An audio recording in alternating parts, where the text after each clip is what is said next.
Hey all, time for another Spotlight with Context. I had an absolute blast playtesting Mantis and just seeing her development into where she is now, which I think is a very fun final form.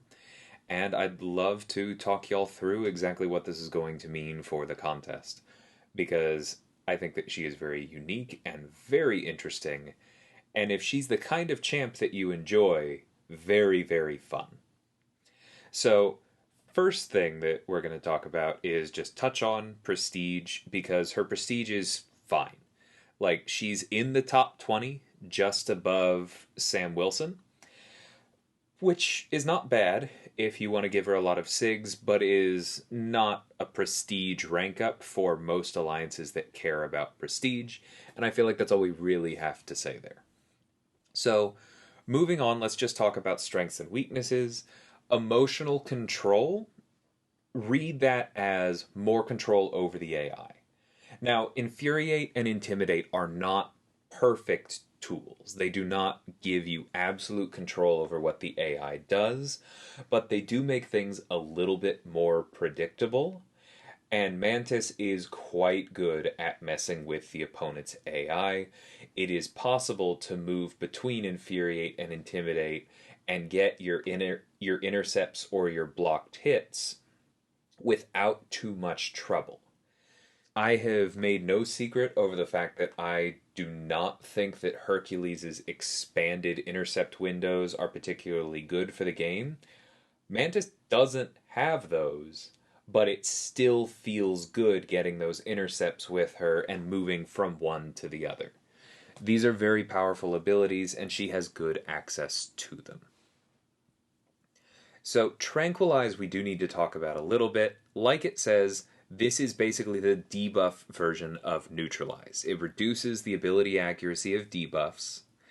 And what that means is that if you neutralize the opponent, the debuffs that they try to trigger are less likely to happen. Now, remember how neutralize can work kind of weird in some circumstances? If you think about nodes that place buffs on the attacker and how neutralize can stop that as well as stopping buffs on the defender, like Tigra doesn't work great for something like Combo Party, right? She doesn't get the cruelty that benefits herself. Mantis can do things like that as well. What matters here is where the debuff is coming from. So when Tigra neutralizes the opponent, she stops buffs that are coming from the opponent, whether that be node abilities or the champion's base abilities. When Mantis neutralizes the opponent, or sorry, when Mantis tranquilizes the opponent, I'm apologize in advance if I mess those up again. But if Mantis tranquilizes the opponent, she's going to stop debuffs that are coming from the opponent or nodes on the opponent, including things like Hazard Shift. It's very, very strong, and this helps her get around characters, even potentially like Apocalypse, because Apocalypse normally makes sure his debuffs stick by preventing Purify. Mantis doesn't have to worry about Purifies because she's just stopping debuffs in the first place. So, new, very powerful ability is going to change up the way that you think about debuffs, but it only applies to when the debuff actually happens. This is again very similar to Neutralize. You can neutralize somebody with permanent buffs up all you want, doesn't do anything to get rid of them. This is something you need to have active when the debuff would trigger to answer it. And then the other big thing to remember with Mantis is just that she has an absolutely nutty special too. Like, there are a lot of things that contribute to it, but you're building up to a giant special too while controlling debuffs with Tranquilize. That is kind of her whole shtick, and she's very good at it. And then to touch on weaknesses, a little bit is cut off at the end here, but like it says, you're in control until you're not, and you have nothing to save you. She is a super glass cannon. She is significantly harder to use than your average character. I don't want to scare people off entirely because you can definitely get good results out of Mantis. just by mastering a couple small things, similarly to how I tell people that you can get good results out of Tigra just by mastering a few small things. However, I would say that Mantis is a bit harder to use than Tigra for certain matchups that you might want her for. So, similar to that character, she's only going to work in certain places if you do not really master her. And I know that's going to turn off a lot of people, so just try and test her out, see how she feels for you. Make sure to watch some gameplay videos. She's not that bad, but I just want to warn people because if you look over all her abilities and go, wow, that's amazing, her damage is awesome, her utility is awesome, and then expect to just walk in and have it go well, temper your expectations a little bit. Give yourself time to get used to it. I think that's really where I'm going. So, let's talk about Tranquilize a bit more, and specifically how Mantis activates it. So, her idol is unique in that when she's not doing something else, when she's not in some other animation, she stands still and inflicts this Tranquilize passive on the opponent. This is obviously very different from Tigra, who maintains her Neutralize by constantly hitting the opponent. Mantis has to slow down to do this. The important thing is that it begins paused, so it's indefinite as long as you're doing nothing. And it lasts for 1 second after you unpause it by doing something else.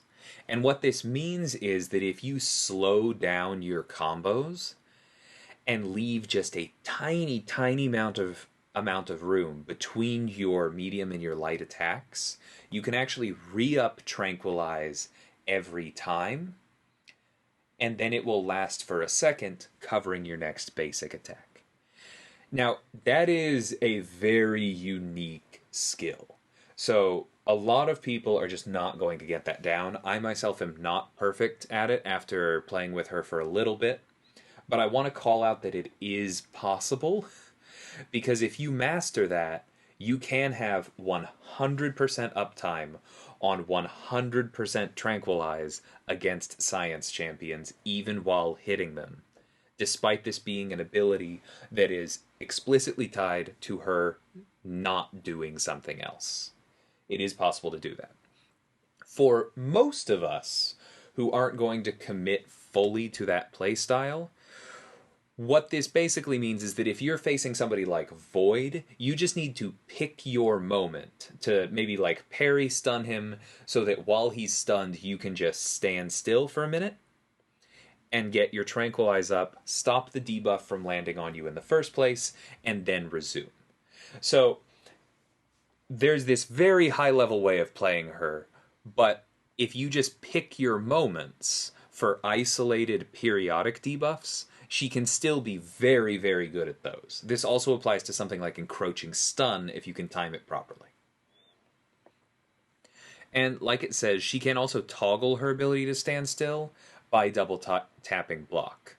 So this means that if you do need to turn on your ability to move towards the opponent without dashing when you're not doing anything else, or if that's throwing you off and you're not trying to really play into her just standing completely still all the time, you do have control over toggling that, because it can be a little bit disorienting until you get used to it.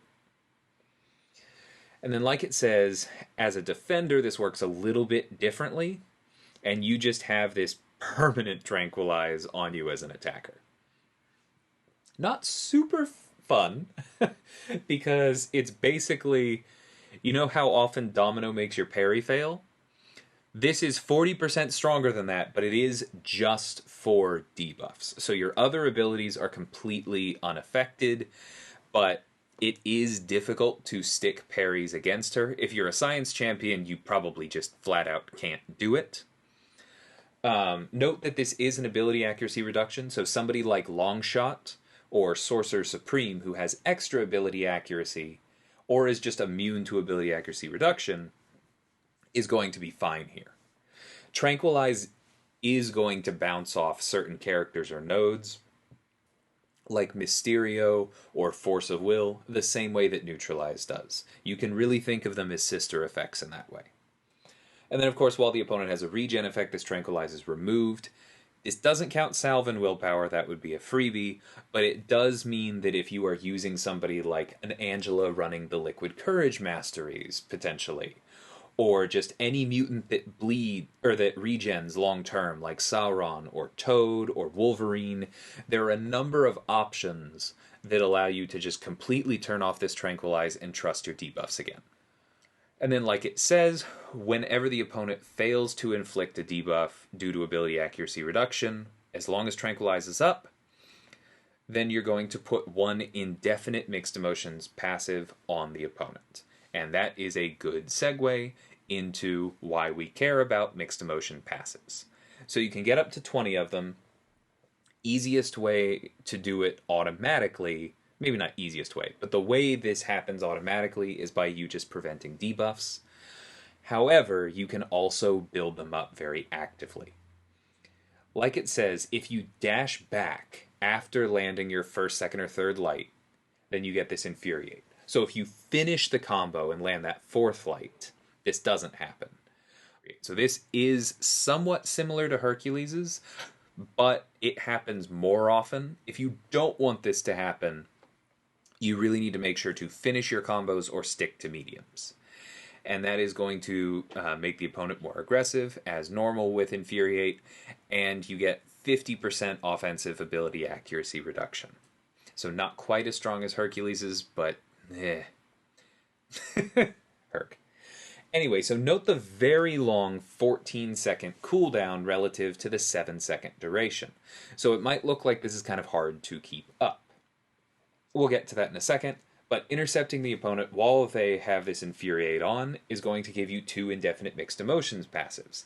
And because Infuriate makes them more aggressive, makes them more likely to dash, in that 7 seconds of having Infuriate up, you can get quite a few mixed emotions. It kind of depends on how risky you're willing to play, how many times you're willing to go to intercept or for intercepts, but I don't think it's that difficult to get a minimum of 4 passives this way. 6, 8, or 10 are very possible. I have even done 12, I think at least once. I can't remember if I've gone higher than that. But again, depending on the opponent, depending on how safe you feel light intercepting them, this can stack up very quickly. Now, landing a light combo ender, so if you go all the way to that 4th attack rather than dashing off in the middle, you get this Intimidate debuff. So that's going to reduce the opponent's block proficiency, not by a ton, but by a little bit, and make them more likely to block, also for 7 seconds, also for a 14-second cooldown. And then hitting into their block gives you 1 mixed emotions passive, as long as they have that Intimidate up. Obviously, this is 1 versus 2, because you just get credit for an intercept once each time you attempt it, whereas it's really easy to hit into your opponent's block 4 times and then back off safely. And so this is kind of the safer way to get mixed emotions if you're not comfortable with the intercepts. Between the two of these, if you're staying very proactive, it is pretty easy to get to 20 within a single cycle of 1 Infuriate, 1 Intimidate. Now, when I called out the cooldowns, that's because if you don't do anything else, these abilities do go away for quite a while. But if you inflict one, it turns off the cooldown on the other, meaning that you can have basically 100% uptime on these, because you can go Infuriate, turn it on for 7 seconds, and then at like 6.5 seconds, you can finish your combo, inflict and Intimidate, and then you have the Intimidate for 7 seconds, and there's no cooldown on the Infuriate. And then right before the Intimidate expires, you can do the same thing and swap back to the Infuriate, and there's no cooldown for the Intimidate. So you can go back and forth and really keep these up all the time. Now, this is a small thing. For each mixed emotion on the opponent, they lose some block proficiency. It's not a big deal. You'll feel this a little bit on defense if you are basically, if you are having debuffs fail a lot while fighting Mantis, your block proficiency is going to go down a little bit at a time. I wouldn't really try and play into this on offense. This plus the Intimidate does mean that you're cutting down their block proficiency, but Mantis isn't really built to take down an opponent through block like Valkyrie or Masacre. And then, of course, to get around that when she's a defender, you can also knock her down and reduce those mixed emotions on yourself. So, as long as you're not applying too many debuffs to her, or more accurately, failing to apply too many debuffs to her, you can get around this. Now, in general, you're going to care a lot about being at 20 mixed emotions. And so I want to call out the way that this works when you're very comfortable with Mantis is usually going for the Infuriate first, because it is easier to intercept the opponent when they don't have a lot of power. And you are just going to do that, and you're aiming to get, in my opinion, 12. It is a little tricky to get that many passives just off the Infuriate, but it is possible if you stick to very short combos. And the reason that your goal is 12 is because then when you switch to the Intimidate, that's 2 4-hit combos into block, has you at 20. And then you're good to go. And the reason you want to get to 20 is because of the heavy attack here. When you charge your heavy attack, you consume all of those mixed emotions, and you get this sleep passive for up to 4 seconds based on how many mixed emotions are consumed. So you get the full 4 seconds if you consume all 20 mixed emotions. Thankfully, this does not happen on defense, so you do not have to worry about, the way that this would have worked if this could work on defense would be, oh, my parry failed once, now she's going to heavy, and I'm basically going to get doom slapped. That would be awful, which is why it doesn't happen. And like it says, cannot be activated when there's no mixed emotions on the opponent, so you can't just always heavy guaranteed and get that sleep. Now you can charge her heavy attack for that full 4 seconds, and as you're doing so, you're going to get these Furies. These are fairly strong Furies. They stack quickly, and you can get all 10 of them. Notice that this is talking, as usual, about a 5-star champion, and 10 of these Furies is 8,000 attack. She hits hard. They're paused as you build them up, and then last for 5 seconds after you release. I'm also going to call out her heavy attack is 4 hits, and so each hit is also giving you a cruelty. Remember that Fury and Cruelty increase damage on 2 different axes. So Fury increases the attack rating determines the base damage of a hit, and then that base damage is multiplied by your critical damage rating, which is what cruelties are determining when you land a crit. So the cruelties are solid, but the big thing here is the Furies.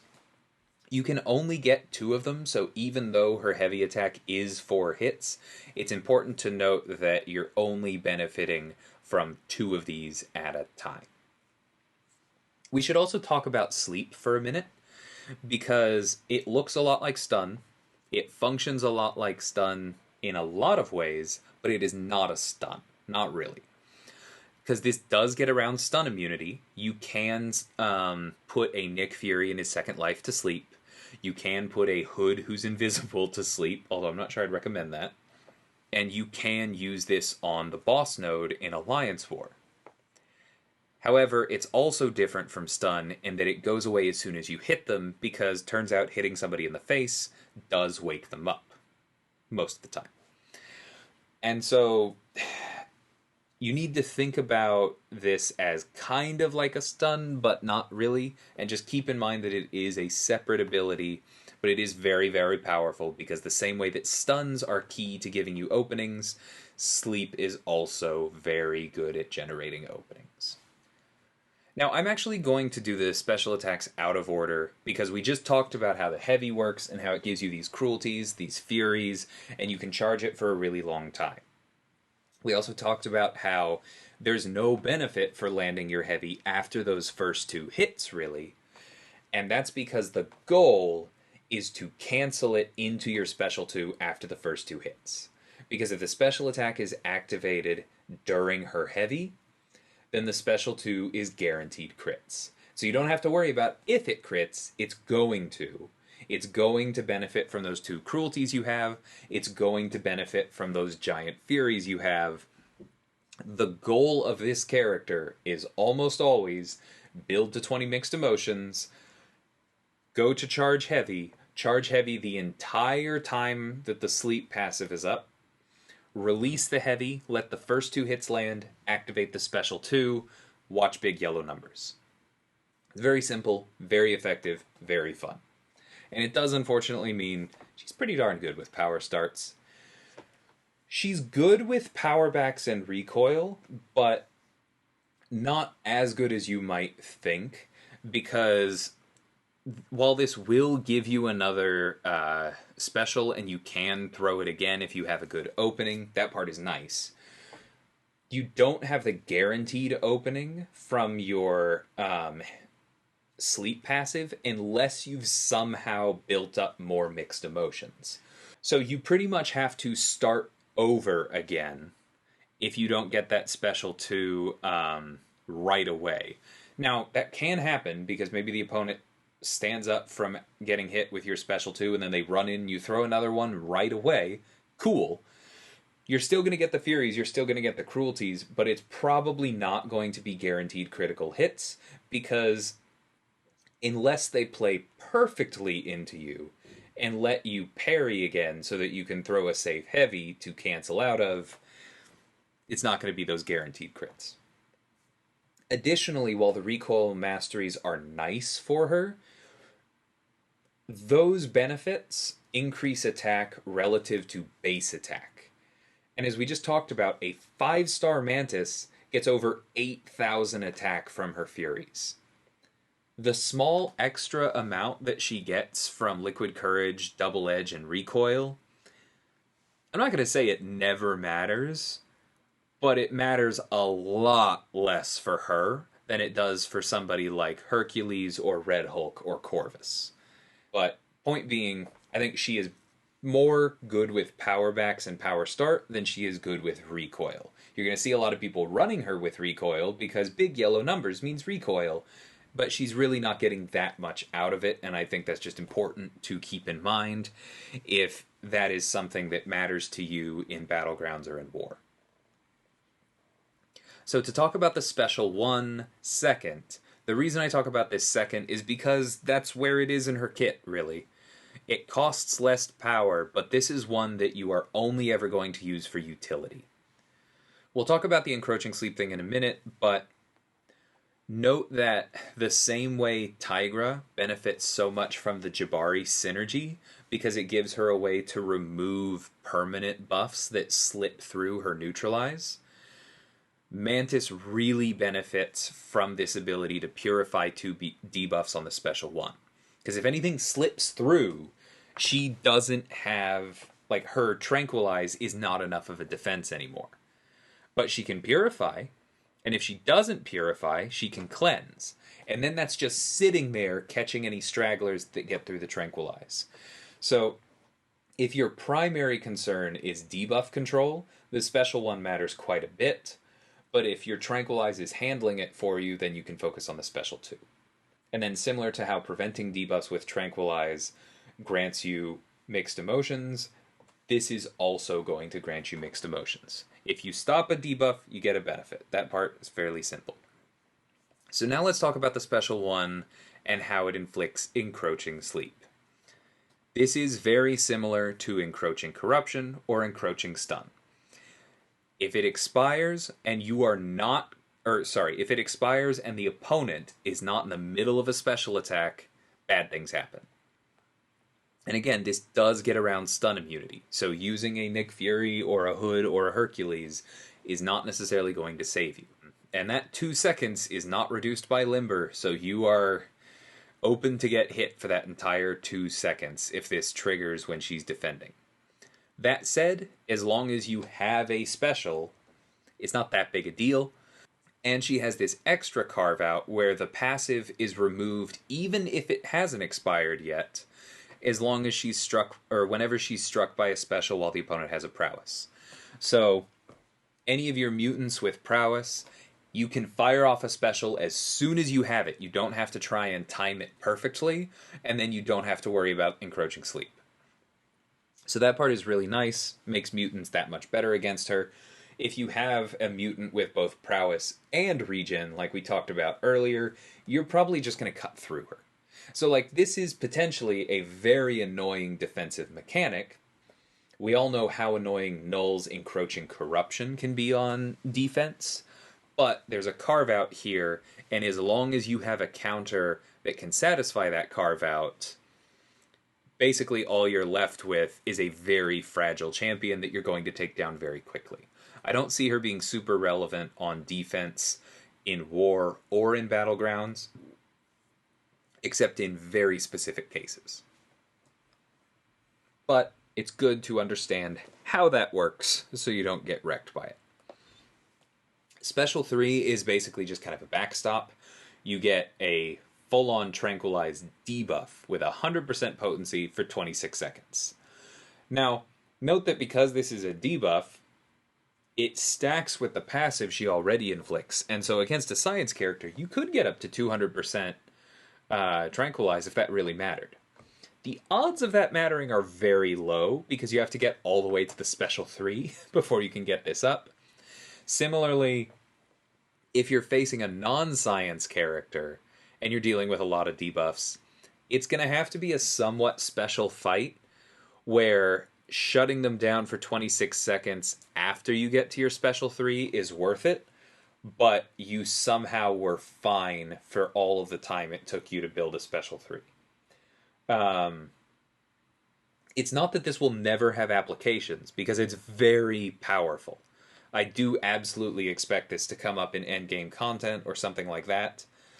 But just because it lives on the Special 3, it's probably not going to be that relevant, again, in war or battlegrounds. So if those are your focus, you probably don't have to worry about this all that much. Moving on to the signature ability, Tranquilize effects under 100% potency have their potency increased by 25% flat. What this means is that the 25% against non-science jumps up to 50. And so that means if you are fighting a Sig 200 Mantis on defense, well, now she has a 50% chance to make your parries fail, to make your debuffs fail. Can definitely be frustrating. Take stock of what regenerators you have to shut this off entirely. And then on offense, I wouldn't bet on taking a hazard shift node with a 50% Tranquilize. But if you're just fighting somebody who has kind of incidental debuffs that cause problems, that you can get, that you can just deal with the special one, like Void's not a good example because he's a science character, but say like maybe Terrax, if you were otherwise able to handle the fight, somebody like that, then maybe 50% is going to be enough, right? And then the other part of her Sig ability is more important. Whenever you inflict a mixed emotion passive via Tranquilize, it pauses Tranquilize effects. This applies both to the long one from her Special 3 and the short one that she gets from standing still. And part of what this means is that if you are fighting a really debuff-heavy matchup, like, say, a Hazard Shift Void, as long as you keep Tranquilize up at all, you have a pretty decent chance of pausing it and extending it several times, because you're going to keep preventing those debuffs and get more and more mileage out of your 1 second Tranquilizes. So, if you're using Mantis for damage, and that's your goal, you're going to plop a power start on her, you're going to throw on skill power backs, and all you care about is the yellow numbers from the Special 2, you don't need the Sig ability. If you're using her for debuff control because you like the unique way that she approaches that particular part of the contest, then you probably want her as high Sig as possible. And then before we move on to the synergies, I just want to talk in general about Mantis. I think we've kind of covered where I expect her to be important. She is a nuke, but she's a nuke that requires a fair amount of skill to play effectively and not just get wrecked with. But she's also a nuke with a very interesting way of interacting with debuffs, and potentially, if you get her style down, a very powerful way. So I think she's going to have a lot of value to higher end players. For medium players, I think she will have some utility on defense because maybe your opponents don't have quite as much roster breadth. Maybe they don't have the prowess and regen effects that answer her cleanly. And like I said, if that encroaching sleep goes off, it hurts. Um, and maybe you're still going to use her for damage, right? I think that's kind of the way of thinking about Mantis. The easiest way to get value out of her is to put her on defense. The next easiest way is to figure out how to get her big special 2 off. And then finally, once you've mastered those, I think you really put some work into figuring out that Tranquilize and just totally shutting off debuffs. Okay, so Synergies, when she has Psycho Man on the team, she just flat out ramps faster. And then Psycho Man is going to gain more power when he cycles through his modes, which is also how he refreshes his Furies once ramped. So I know a lot of people don't like Psycho Man, but if you happen to be one of the people who does, and you do get him ramped up, you get his Furies, you like his power drains, then this is a very good synergy. All Guardians, as long as she's on the team, get extra block proficiency for each synergy member present. This is good. It's comparable to Guardian if you are running several Guardians, but especially if you're only running 1 or 2, not that great. Which, honestly, is how I like it. It's a bonus for running the whole team. It's not going to suddenly turn Agent Venom with his Trinity into Captain America. Now with Gamora and Star-Lord specifically, your Infuriates and Intimidates last longer, which is obviously very good because it gives you more time to land intercepts, more time to hit into block, makes it that much easier to get all the way up to 20 in a single cycle. Or, if you're still learning Mantis, it makes it that much easier to get to 20 within just 2 cycles, right? Gamora's side of it, her special 2 becomes unblockable.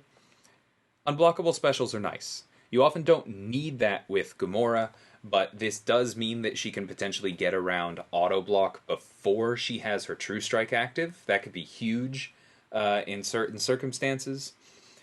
It also means that if you're fighting like a Bane node or encroaching stun, sometimes it is just really nice to be able to throw your special and know it's going to land. That's always been one of the best things about Doom. It's always been one of the best things about Nimrod. And now Gamora has it sometimes.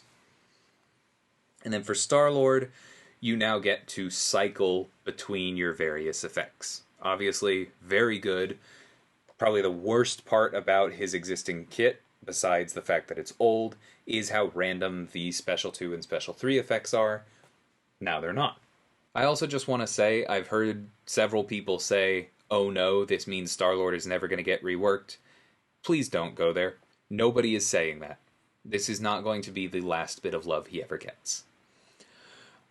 With just Drax, Drax can now parry non-contact hits. Yay! I know people wanted a phasing mechanic with him. Just remember we are working with somebody else's intellectual property, and that's all I'll say on that. Parrying non-contact hits is a very powerful piece of utility.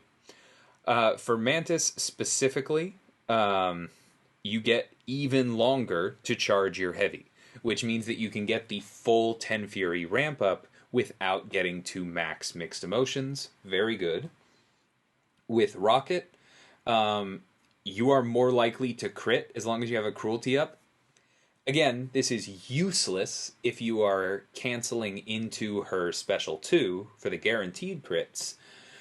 But if you're the kind of person who loves power backs and you want to follow up that special 2 with another special 2 that doesn't do guaranteed crits, well then you're probably going to love this critical rating.